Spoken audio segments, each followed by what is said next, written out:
네, 안녕하세요.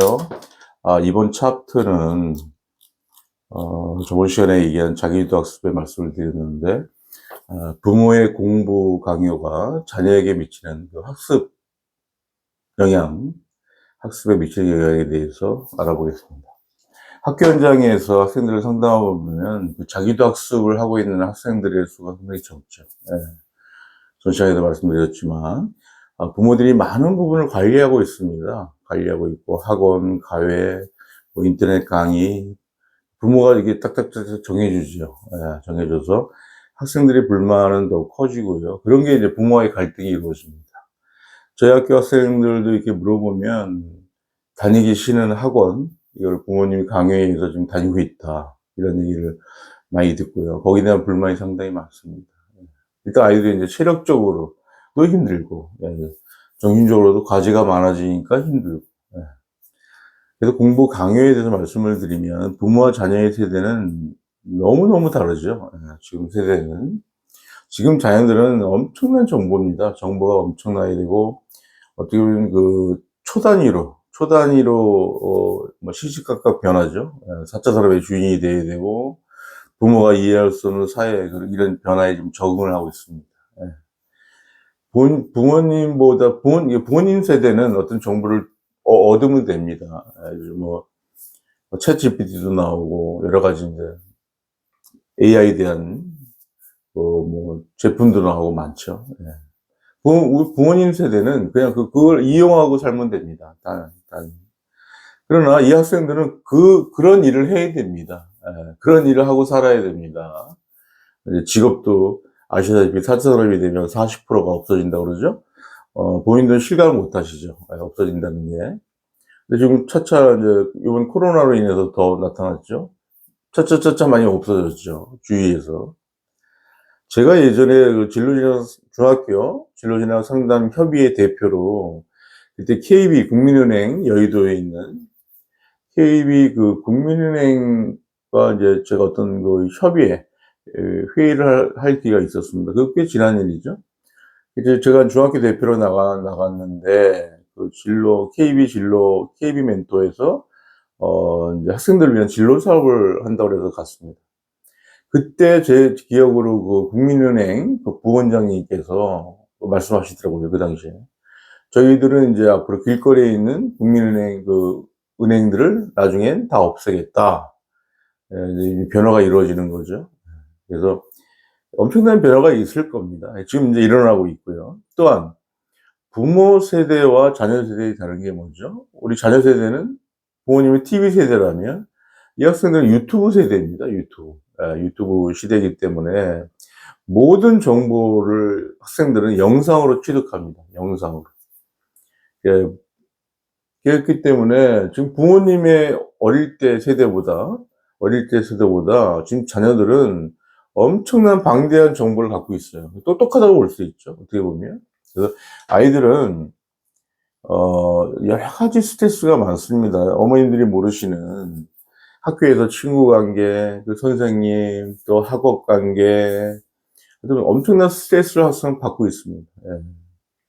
학교를 마치면 또 학원에 가서, 예, 이렇게 늦은 시간에, 뭐 밀린 학교 숙제, 학원 숙제, 숙제하다가 시간이 다 갑니다. 숙제하다가.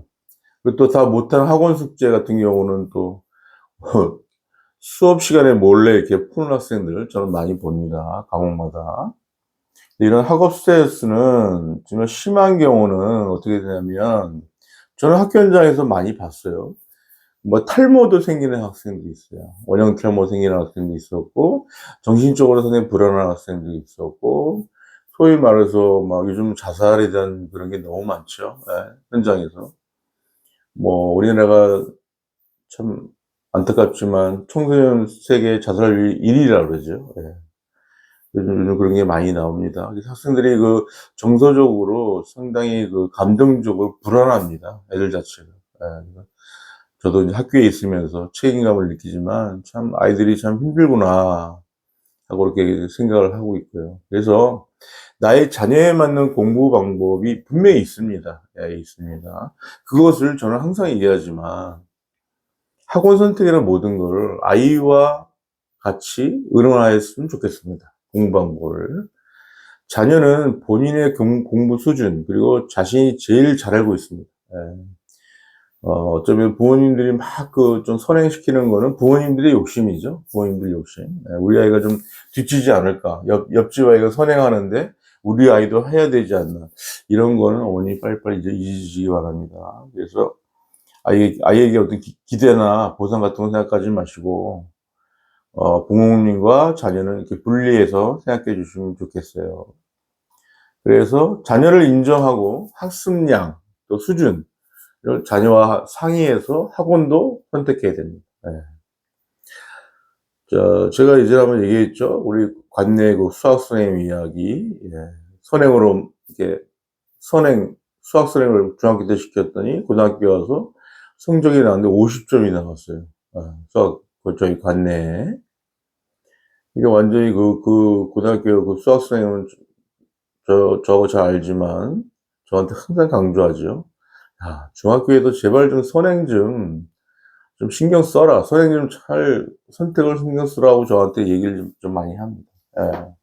그 학생은 뭐 거기 가서 중학교 때 선행했지만 성적이 안 나오니까 다시 중학교 때부터 공부를 해야 되겠죠, 수학을. 예. 참, 이게 참 안타까운 현실인데요. 그리고 오히려 성공한 부모가 미래를 망친다. 이런 글이 있는데요.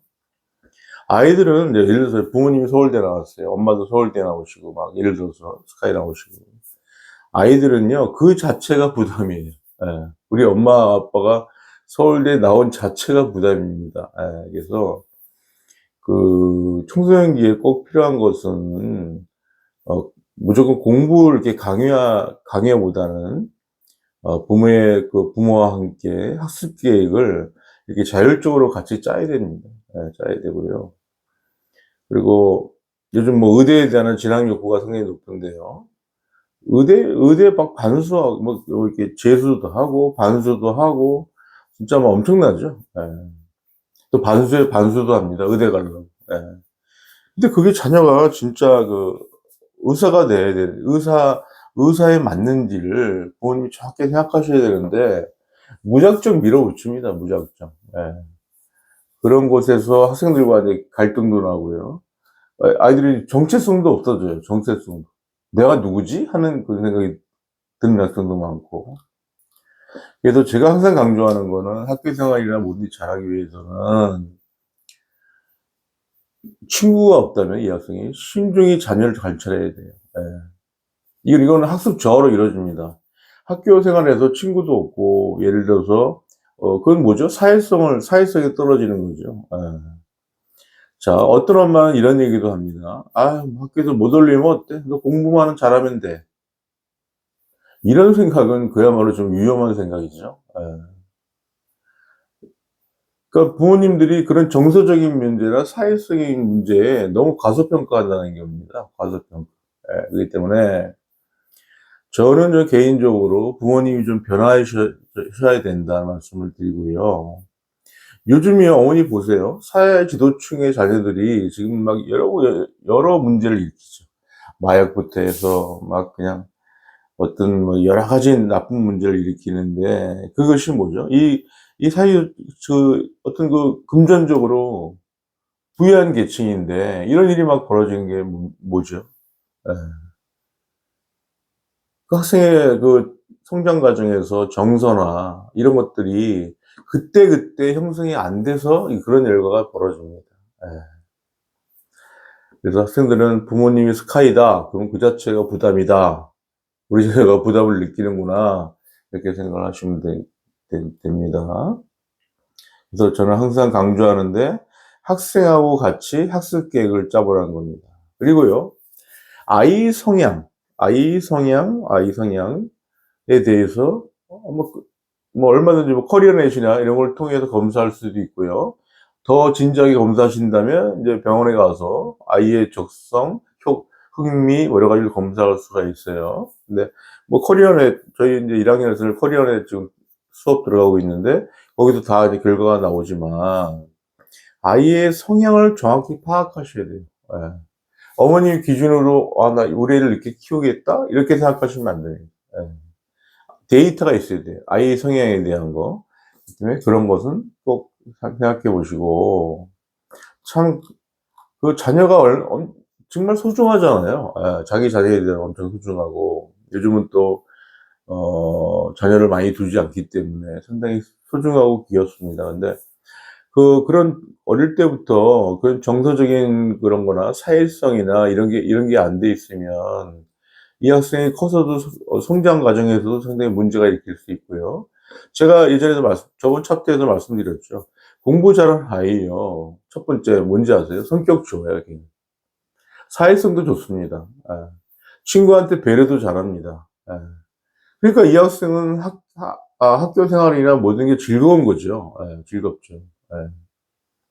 뭐 외부 활동에도 마찬가지고 자신감이 생기고요. 그렇기 때문에 학생들 그런 아이들의 특성이 보면 일단 뭐 공부도 잘하지만 여러 가지 사회 그런 정서 같은 게 다 형성이 돼 있고요.